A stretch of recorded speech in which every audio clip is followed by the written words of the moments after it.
اور آپ دیکھیں کہ بیٹے کی پرورش پر اتنی فضیلت نہیں ہے جتنی بیٹی کی پرورش پر ہے۔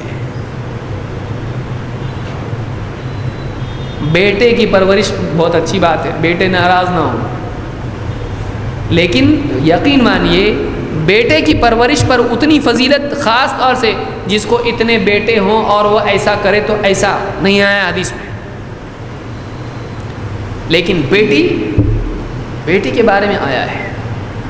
اللہ کے نبی صلی اللہ علیہ وسلم فرماتے ہیں من ابتلی من البنات بشیء فاحسن الیہن کن لہ سترا من النار، جس کا اللہ تعالیٰ امتحان لے بیٹیاں دے کر، بیٹی دینا کیا اللہ کی طرف سے، اچھا اب دے کیسے سنبھالتا ہے تو وہ اس کا امتحان ہے، سنبھال اب اس کو، اب پاس ہو کے دکھا سنبھال کے۔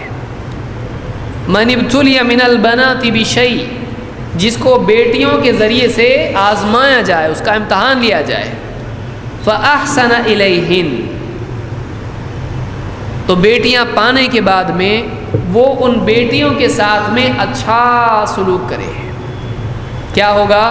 اللہ کے نبی صلی اللہ علیہ وسلم فرماتے ہیں کن لہ سترا من النار، وہ بیٹیاں اس کے لیے جہنم سے بچاؤ بن جائیں گی۔ کچھ نہیں، بیٹیاں ہوئیں اوکے، بیٹیوں کو اچھے سے سنبھالا، پھر بیٹیوں کو اچھے سے سنبھالا، جہنم میں نہیں جائے گی۔ وہ بیٹیاں کسی کے گھر میں اگر بیٹی ہو رہی ہے تو گویا کہ وہ بیٹی اس کے لیے جہنم سے بچنے کا ایک موقع مل گیا، اس کو کچھ نہیں کرنا ہے۔ آپ دیکھیے غیر مسلم کے گھر میں بیٹیاں پیدا ہو، اس کو سنبھالنا نہیں پڑتا، کیا کرتا ہو؟ پھینک دیتا باہر، وہ بھی سنبھالتا ہے، وہ بھی سنبھالتا ہے۔ لیکن اسلام اتنی بڑی نعمت ہے کہ اسلام میں بیٹیوں کو سنبھالنا بھی جنت کا ذریعہ ہے۔ اس سے زیادہ اور کیا چاہیے عورت کی عزت؟ ایسا آیا جس کو بیٹے ہوں وہ ان کو سنبھالے تو جنت میں جائے گا؟ بیٹوں کے لیے نہیں ہے ایسا کچھ، وہ اللہ جو بھی عطا کرے وہ اللہ کی مہربانی، لیکن بیٹیوں کے لیے اسپیشلی آیا ہے۔ کیوں؟ اس لیے کہ وہ جو سماج تھا بیٹیوں کے لیے سے نو ٹو بیٹی، ویسا سماج تھا، بیٹی نہیں چاہیے ہم کو۔ اسلام نے بیٹیوں کو ترغیب دی، بیٹیوں کے سلسلے میں ترغیب دی، بیٹیوں کو اگر سنبھالے گا اس کو جہنم سے بچایا جائے گا۔ معلوم یہ ہوا کہ جس کے گھر میں بیٹی ہوتی ہے اس کو ایک موقع ملتا ہے کہ وہ جہنم سے بچے، بیٹیاں اس کو جہنم سے بچنے کا ذریعہ بنیں گی۔ بلکہ ایک روایت میں اللہ کے نبی صلی اللہ علیہ وسلم نے فرمایا من کان لہ ثلاث بنات، من کان لہ ثلاث بنات، جس کے 3 بیٹیاں ہوں، 3 بیٹی، فصبر علیہن، تو ان 3 بیٹیوں پر صبر کر لے، ان 3 بیٹیوں پر کیا کرے؟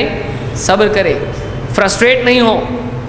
ایک پہ چپ بیٹھا میں، پہلی بار بیٹا چاہیے تھا، دوسری بار بولا جانے دو کوئی بات نہیں، تیسری بار بھی بیٹی، یہ کیا ہے؟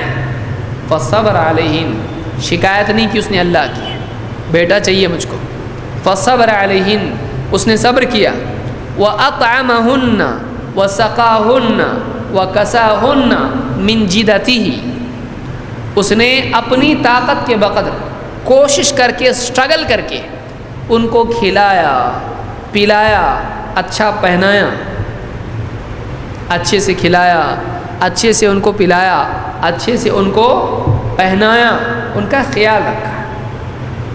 یہ نہیں کہ گڈو کو ایک دم اچھے اچھے کپڑے آ رہے اور بیٹی گڑیا ایک دم بڑھیا کے جیسی جیوی، یہ نہیں، بلکہ ہوتا ہے ایسا گھروں میں، باہر سے آتے ہی بیٹے کو پہلے گود میں، باہر سے کچھ گفٹ لائیں گے، کیا لیں گے؟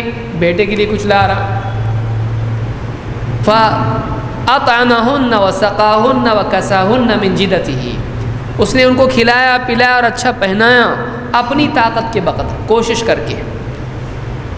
كُنَّ لَهُ حِجَابًا مِنَ النَّارِ يَوْمَ الْقِيَامَةِ، قیامت کے دن یہ 3 بیٹیاں اس کے لیے جہنم سے حجاب، جہنم سے بیریئر، رکاوٹ بن جائیں گی، جانے نہیں دیں گی اس کو جہنم میں 3 بیٹیاں۔ بتائیے، تو بیٹی جہنم سے حفاظت ہے۔ اس کو امام احمد اور ابن ماجہ نے روایت کیا ہے، اور اوپر کی حدیث جو ان کو یعنی احسن الیہن، یہ جو اللہ نے کہا، اللہ کے نبی صلی اللہ علیہ وسلم نے کہا، اس کو امام البخاری اور مسلم دونوں نے روایت کیا ہے۔